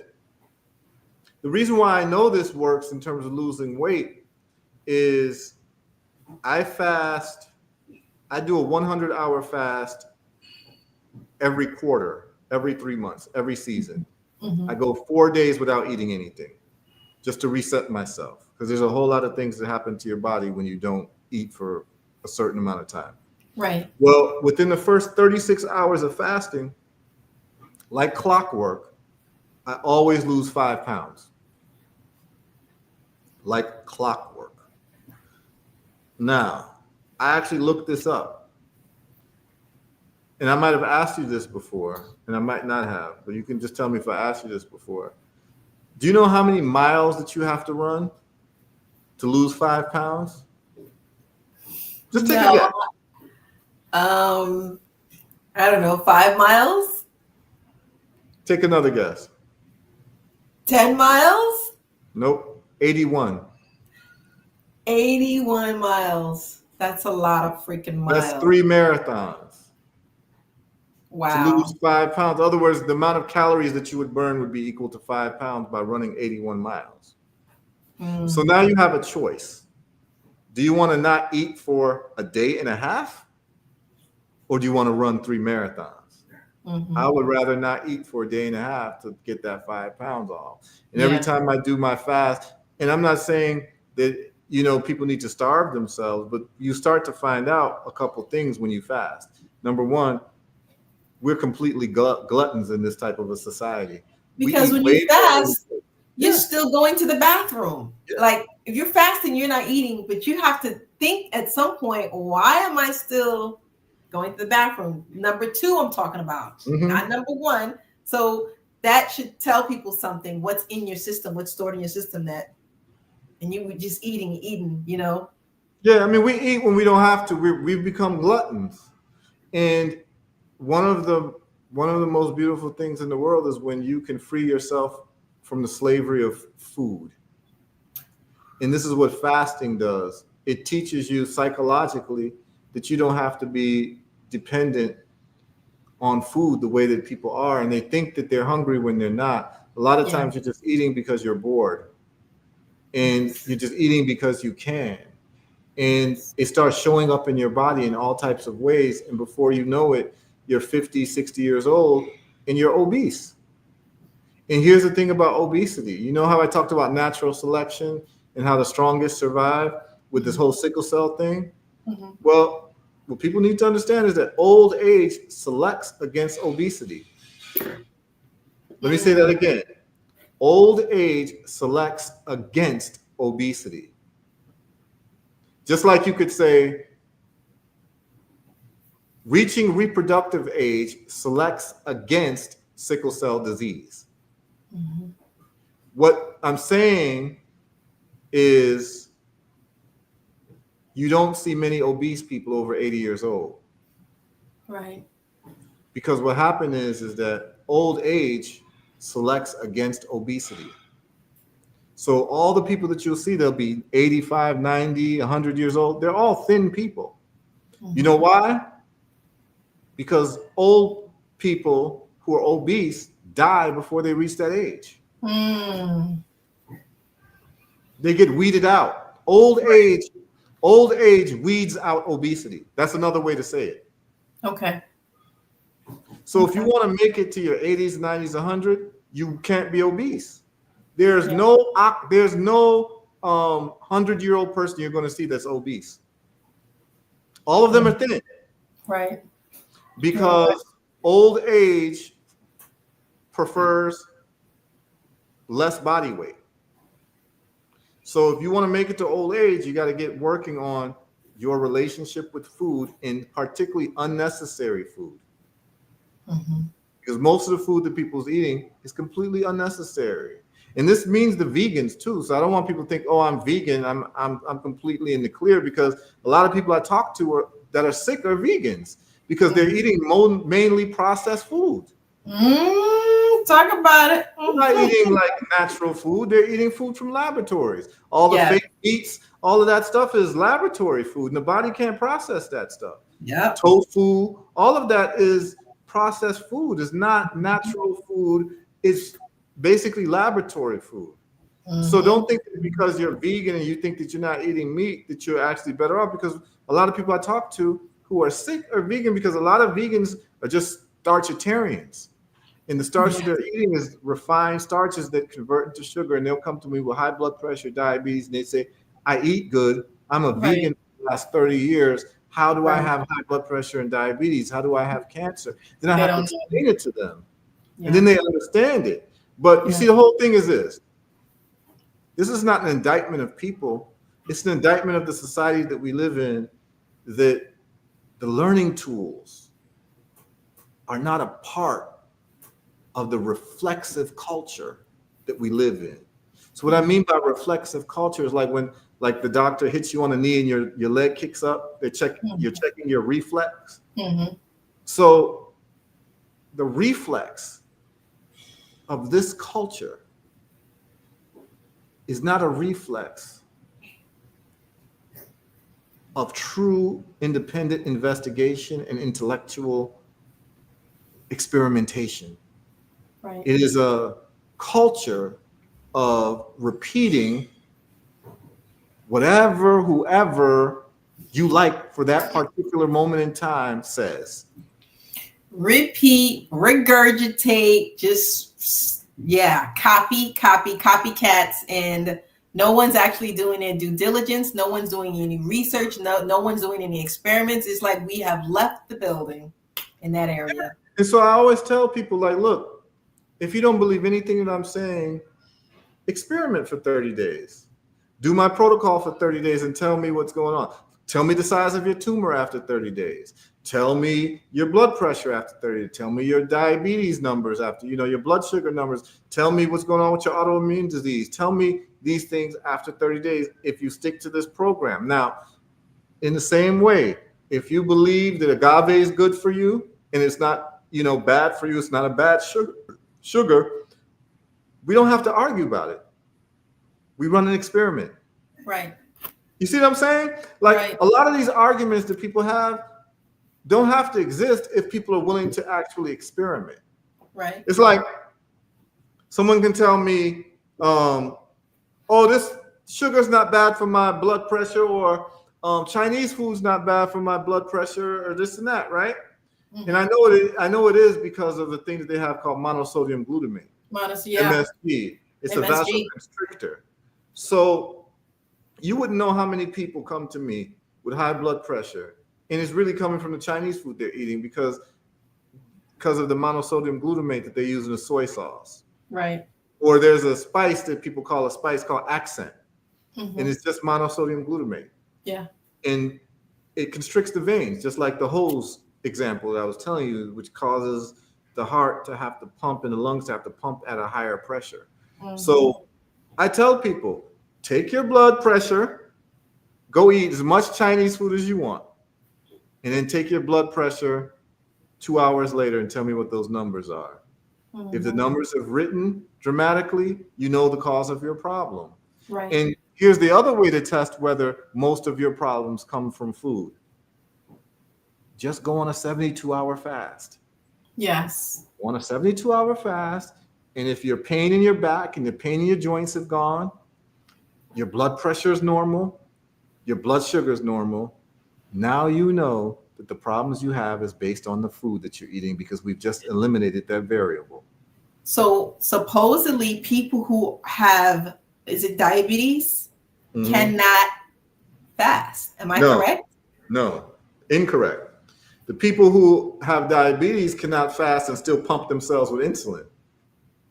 That's what they don't Um, explain to you because insulin will drop your blood sugar. mm. Because And that's the what everybody who had diabetes tell me. I can't fast. no, That's no, what no, they they tell me. can't fast because they're on insulin that's artificially dropping their blood sugar. And whenever their blood sugar drops, you get hypoglycemic, and they would have Mhm. to take quote unquote a sugar cube to Mhm. raise blood sugar again. That's why they can't fast, is because inevitably you're taking too much insulin and it drops your blood sugar too low where you start getting weak, tired. You could actually get into Yes. a shock. So that's Yes. why they can't fast. But you absolutely can fast if you're not taking insulin. Interesting. Here's the thing: is like the evidence is there. Anyone could just go to my website, go to the people who had diabetes, who were taking all types of medication, who no longer are taking those medications, and their blood sugar numbers are normal when they've been on these medications for 10, 20 years. Mm. And they use first principle thinking is my problem is I'm insulin resistant.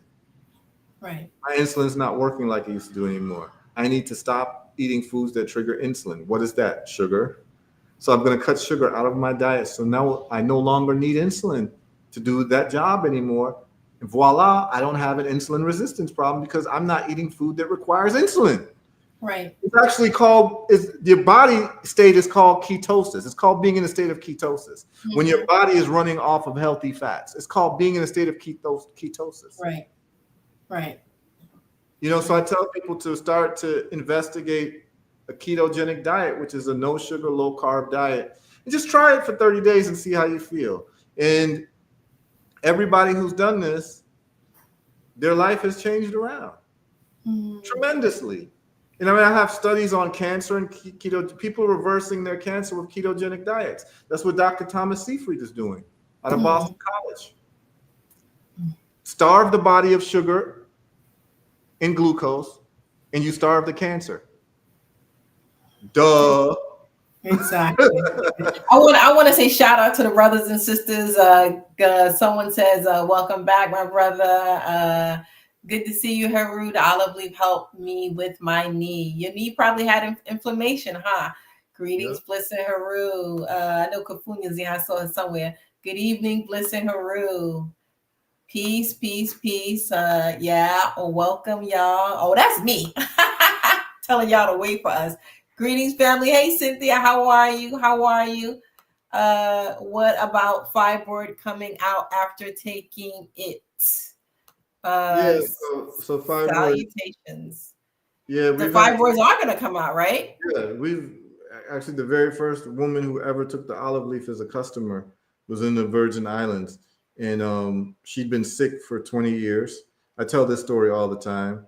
She'd been sick for 20 years, and the medical establishment wasn't able to identify the cause of her illness. But she was always in bed, bedridden, weak, tired, had nausea all the time, all types of issues this woman had. And she asked me, would the olive leaf help her? And I said, well, it's worth a try. It works for so many other things. And Mhm. on day one, she called me after she took the olive leaf. And she told me that a large blood lump came out of Yeah. her vaginal cavity. Yeah. And it was a fibroid that came out. It detached. The olive leaf detached it. And then the second day she called me, and a long white string came out of her backside, and it was an intestinal worm. And it was that intestinal worm that was causing her to be sick because it was releasing toxins for 20 years in her body, and they could Yeah. never identify it. Yeah. So we've had great success with fibroids, uterine cysts, and all of that. So, if you have fibroids, I would definitely try the olive leaf, and I would also try the Vitex as well, because a Okay. lot of these tumors that are happening in the vaginal area, whether they be malignant or benign, so-called, they say the fibroid is benign tumor, but it's not. I don't think any woman would say it's good, because benign means good, right? You don't want to have Right. any fibroids. Right. Um, a lot of that is the development through having too much estrogen. When you have too much estrogen, it causes inflammation. And then the inflammation is the perfect growing area for tumors, whether they're benign or malignant. So what you want to do is you want to balance out your estrogen with progesterone, and you want to stop eating estrogenic foods. And one of the main estrogenic foods that people eat is soy. It's a Soy. phytoestrogen. Yeah, soy is a phytoestrogen. And then Tofu. what you would call like commercial chicken. Chicken that's not farm raised chicken or free range chicken that comes from industrial factories. Mhm. These chickens are pumped with estrogen so that they grow faster, and then they can kill them at a heavier weight to be able to sell for more profit. So a lot of that industrial chicken is pumped with estrogen, and that estrogen causes swelling and inflammation. And any woman would know that, because birth control pills are just basically estrogen. Mhm. So Right. any woman would know, if you take birth control pills over time, it starts swelling you. It makes your breasts bigger, your hips bigger, and all Yeah. that. It causes swelling. Yeah. Thank you for that. Because I got some women who were asking me, and so I'm glad they asked that question. So, Yeah. Cynthia said, I was losing a lot of hair during the winter. Started taking the vitamin D and song much better now. Yeah. Okay. Kafunya asked, are you bringing the magnesium zinc products at Nicholas on June 14th? Well, it's Yeah. June 13th, right? Or is it? Yes. Yes. All of the products should be arriving either today or tomorrow. Okay, So so all of the they'll have them. products. Yeah, all of them. The vitamin D will be there. Um, it's a very strong vitamin D. It has K2 with it as well. Anytime you take a vitamin D, you should have K2 because K2 delivers extra calcium from the blood directly to the bones. Whenever you take vitamin D3, you also get a byproduct of excess calcium in the blood. So you want to Okay. move that calcium directly to the bones where it's supposed to go and not have it go to the arteries or to the kidneys to get kidney stones. So you always need to have a D3 with K2. So we have D3, K2, and we have the magnesium, zinc, selenium. We have the Vitex, which is the chaseberry for women, and we have the olive leaf extract as well. So all of that will be there on Friday. Nice, nice. Look, Kafunya says she takes the product. I took the olive leaf extract also, and I like within the first week I saw a difference, and Yeah, I felt more energized. you got over the bitter taste. I got over the bitter taste, and I'm gonna tell you, I'm not gonna mention the other brand. There's another brand that's being promoted that is very, very popular. I'm gonna admit I took that brand because I wanted to see if there was going to be a difference. And I didn't, nothing happened. Like I didn't feel any, it felt like I was just drinking water with that brand. And when I took yours, I immediately had like everything changed. And I was just like, okay, there's something, and you don't need to tell me. You can tell me later, you can whisper in my ear. There's something you're doing. I don't know what it is, Well, but I can tell you, this is you see, this is part and parcel of our conversation. I did experiments. Like I really, so like people ask me like, "Oh, Heru, with your products, can you get me in touch with your chemist?" Like, and I have to tell them I'm the chemist. Like I really sat down and I did different extraction techniques and developed my own extraction techniques and found out ways to make a better product in the market. I'm not going to go into the market with something that's not the best. right. Why? If I can't make the best thing, why would I make it? This is my attitude in life, right? Mhm, So I mhm. looked at the different products out there and I realized number one, most of them they're adding filler and they're adding so like a lot of the olive leaf that you'll see, the color is even different. Some of Yes. them have like a purplish color and they're adding food dye to it.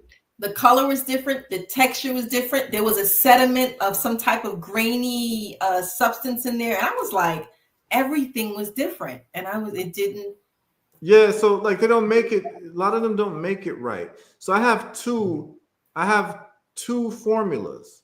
One of the formulas does have plant material and it's a bit stronger, but even when I compare it to the other, I look at it and I know that they're diluting it Yeah. so they can stretch it out further.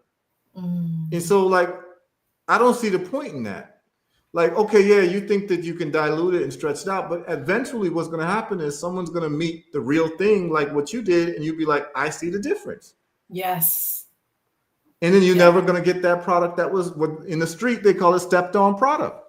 Yeah. I'm never going to get it again. If Kufunya wants to know, you're going to have the magnesium. You're going to have Yeah, everything there, right? yeah, it'll be there. It'll be there. Everything it'll be there, Kufunya. So Yeah, you yeah, get your Kufunya. Don't worry, stash. I got you, Kufunya, and I'm be bringing some mangoes for you, Kufunya. Yes, yes, yes, Don't yes. worry, Kufunya, I got you. Wow. I want to say thank you for coming on tonight Oh, no and problem. educating the audience and educating me. And I enjoy the products. I'm going to add on the other things that you have added on. Try the vitamin D, the zinc, the selena, the magnesium, and see how that goes. Yeah, Yeah, definitely. yeah, yeah. Let me know. Let me know how you do with it. And Okay. me, your testimonial, means a lot to people because it's like there's a million products out there, and when you start testing and your body responds, your body appreciates the real thing. Exactly. And it's not like you took the product because you like Heru. You took the product because you wanted to see. That's right. And you did your own evaluation and your body told you what was up. That's I mean, it's right. just that simple. And let this be a lesson to people. Like, there's a difference between people selling products and people who make products. Mhm. Like I literally make my products from scratch. I make them because I've done experiments with them. Most people who make health products, what they do is they private label. So a Mhm. company will make a generic product and then you can buy it from them and then you just put your label on it. Right. There's no quality control there. You don't even know the formula. You No. see what I'm saying? You ask the people who selling these products, like, how is this made? They can't tell you because they didn't make it. So Mhm. that's the difference, you know. It's the difference between someone who like really, really does it Right. and someone who's in the marketplace to sell something. You know what I'm saying? It's It's a difference different. between someone who's just trying to make money and promote and someone who cares about the community. Yeah, I mean, no, there's a huge difference. There's a huge difference in that. And and also there's something to be said about those of us who are hands on. Hmm. You know what I mean? Like in life, I think that everyone should choose something, at least one thing that they're hands on about, that they understand everything about this thing more than the average human being. I Right. don't care if it's just computers and you know how to take apart a computer, or like, you know, like people who can take things apart and put them back together. That's who you Right. want to talk to. Hmm. That's who you want to talk to. Not the salesman on the sales floor, but the engineer who actually Right. put the car together. That's who you want to talk to. Not the Exactly. salesman selling you the Mercedes. You want to talk to the engineer who put the Mercedes together Right. because they understand it in a much deeper, intimate, and intricate way. And all of us should choose to understand at least one topic in this world to that level of proficiency. I think that it would do good for all of us in the community to have a higher and deeper level of understanding of topics beyond a repetitive parroting Yeah. of who we think knows what they're talking about, because that's what we Yes. have in terms of knowledge these days. It's just repetitive information without real investigation and experimentation. Because at the end of the day, and I'm going to end with this, I hope that the, you know, later on in life people build upon what I've done and make it better. I'm sure they will. You know what I mean? Like let's all try to improve what's being done, you know, but it can only be done with people who are serious and have a hands-on approach Right. to these things, and we start getting progress that way. So I'm, you know, I'm happy to work with people who really want to work and get to the nitty-gritty of things, you know. So I Yes. thank you, Miss Bliss. I uh thank Always a you. pleasure talking to you, Yes. and you look very radiant today, and I'm happy to see that. Very Thank radiant. you. Thank you. Thank you. Thank you. I do my best with taking care of myself. So, and the olive leaf extract is just added to the shine. So, I want to thank you all for coming on tonight. Thank you again, Heru. You are definitely walking in alignment. So, I wish you all. And don't forget, guys, Nicholas, 1396 Fulton Street, Friday the 13th. You guys go there this month. Kafunya says 5 o'clock. So you get there a little early. Make sure you get your ticket, get your seat, you know, but everything is going to start at 6 p.m. So pay attention, guys. Brooklyn, New York. Have a good night, guys. I love you. Mwah. Bless up.